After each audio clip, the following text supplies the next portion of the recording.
kedi, mak kedi, mak kedi. Mak kedi, mak kedi, mak kedi. Dia rimas dah.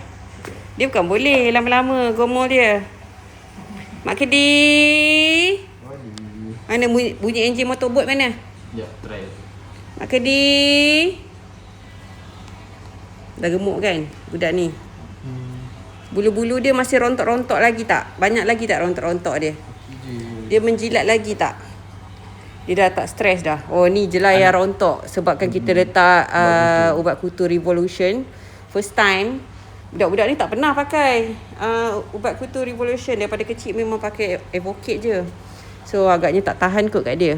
So jadi rontok. Nampak tak? Kuat sangat kot ubat tu.